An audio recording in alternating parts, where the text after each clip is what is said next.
ተስፋ ሕይወትን የምናስቀጥልበት የሕይወት ቅመም የመኖር ጣዕም። ተስፋ መንገድ ላይ አጽሚ፣ ጉዞ ላይ አበርቺ ዋና መሳሪያ ነው። ተስፋ እሱን ለሰነቀ፣ ግብን ላለመ፣ ዓላማን ለተለመ ውድ ገጸ በረከት ነው። ተስፋን የሰነቁ ሰዎች ተራራውን ወጥተው ዳገቱን ተሻግረው ኮረብታውን ቧትተው ለስኬት ይበቃሉ። ተስፋን የሰነቁ ወንዞቹን አቋርጠው ባህሮችን ተሻግረው ማዕበሉን ረተው ወደ ዳርቻው ይደርሳሉ። ተስፋን የሰነቁ ሕዝቦች ጨለማውን አልፈው ድግዝግዙን ተሻግረው ወደ ብርሃናማው ዓለም ይስተናገዳሉ። ተስፋን የሰነቁ ቸነፈሩን ተሻግረው ውርጩን ተቋቁመው ለስኬት ለድል ይበቃሉ። ተስፋ በሰው ልጆች ሕይወት ውስጥ የሚያስፈልጋቸው መሰረታዊ ቅመም። የሰው ልጅ ሰዋዊ ምክንያቱን ያደርሳል፣ ይጥራል፣ ይለፋል፣ ምክንያት ያደርሳል። ምክንያት እየደረሰ እዛ ውስጥ አልወጣ ሲል ሲደጋግዝበት ሲጨልምበት እንደሚሻገረው አላህ ላይ ተስፋው ያደርጋል። ተስፋ መሰረታዊ የሕይወት ቅመም የመኖር ጣዕም ዋና መሳሪያችን። የሰው ልጅ ተስፋ ሲያጣ አካሉ ራሱ ለበሽታ ይጋለጣል። አእምሮ ለሰውነት ማትረባነ አያልፍልህም፣ ይህን ነገር አታልፈው የሚለውን መልእክት ይሰጠዋል። ሰዎች ተስፋ ሲያጡ ነው በሽታ ላይ። ለአንድ ማህበረሰብ ለአንድ ትውልድ ለውጥ ይመጣል፣ የተሻለ ነገ ይከሰታል። ከሩቅ ሳቅህን አዳምጠው እያልክ ተስፋ ካልሰጠው መኖር አስቸጋሪ፣ ፈታኝ፣ ዳገት ይሆንበታል። የምንበረው በሁለት ክንፍ ነው። ምክንያትን እናደርሳለን፣ ሰበብን እናደርሳለን፣ እንደክማለን፣ እንቧጥጣለን፣ እንጥራለን። እሷ ልሳካልን ሲል እንደማይሆን ሲሰማን ግን ተስፋን እንሰንቃለን። አላህ ላይ ተስፋ እንቆርጥ። አላህ ቃል ገብቶልናል፣ ከጭንቅ በኋላ መፍትሄ አለ ብሎናል። ንጋቱ ቅርብ ነው ብሎናል። አለይሰ ሱብሑ ቢቀሪብ፣ ለባሮቼ እኔ በቃለሁ ብሏል። አለይሰ አላሁ ቢካፊን ዓብደ። ይሄን የህይወት ፍልስፍና ነቢያቶች ውስጥ ታገኝታላችሁ። ይሄን አስተሳሰብ ለውጥን ያራመዱ አንዲት ሀገር ለውጥን ለማምጣት ለታተሩ ሰዎች ዋና ስንቅ ሆኗቸው ታሪክ ላይ ትመለከታላችሁ።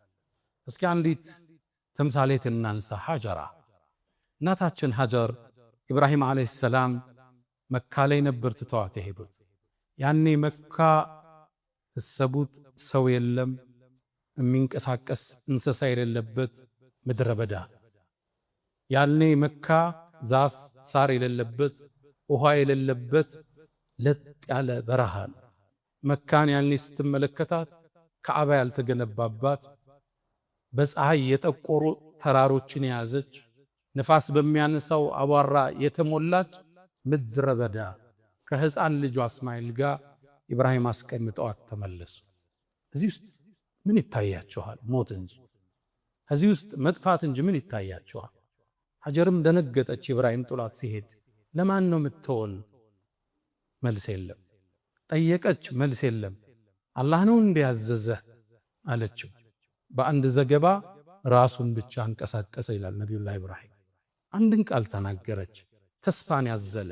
እንደሱ ከሆነማ አላህ ይጥለንም አለች። ሀጀር ተቀመጠች። እዛ ምድረ በዳ ላይ የያዘችው ውሃ አለቀ፣ ምግቧ አለቀ፣ ጡቷ አደረቀ። ሕፃኑ እስማኤል ያለቅሳል ዓለይሂ ሰላም።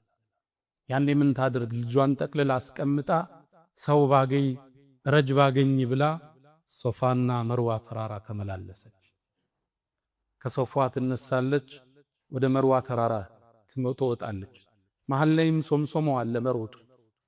እንደገና ትወጣለች፣ 7 ዙር ተስፋ አርጋለች። ሰበብን ግን አልተወች፣ ሩጫውን ሶምሶማውን አልተወች። መጨረሻ ላይ መርዋ ተራራ ስትመለስ ልጇ ጥግ አንድ ፍጡር ቆሟል። ለካ አላህ ጀብራኢል ልኮት ነበር። ሩጣ መጣች ልጇን ልታድን።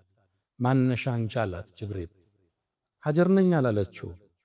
ምክንያቱም ሀጀር ከሷ ይልቅ ኢብራሂም እንደሚታወቅ በሰማይ ሰዎች ታውቃለች። እኔማ የኢብራሂም የልጁ እናት ነኝ አለች። ኢብራሂም ለማን እዚህ ምድረ በዳ ላይ ተወሽ አላት። ለአላህ ነው የተወኛለች። በእርግጥ ለሚበቃሽ ጌታ ነው የተወሽ አላት ጀግና። አፈሩንም ማሰው ዘምዘም ውሃው ወጣ። ያነ ዘምዘም ውሃ ሄዶ እንዳያልቀባት ዙሚ ዙሚ ዘምዘም የሚለው ቃል ከሱ ነው የመጣ ገደበች። እሷ ውሃውን እየጠጣች ከርቀት ጁርሁም የሚባል ጎሳ በመካ ጥግ ያልፋ ውሃ ያለበት ቦታ ላይ ከላይ አሞራዎች አጥለዋል። እዚህ አካባቢ ውሃ አለው ብለው ሲመጡ አንዲት ሴት ከሕፃን ጋር ይሄን ውሃ እንድንጠቀመው ትፈቅጃለሽ አሏት። በሷ ኃላፊነት አላህ ጎረቤት ሰጣት፣ ዘመድ ሰጣት፣ መካን ቆረቆረች። ባዶ ምድረ በዳ ወና ከሆነ ቦታ ላይ ተስፋ ይታያችኋል።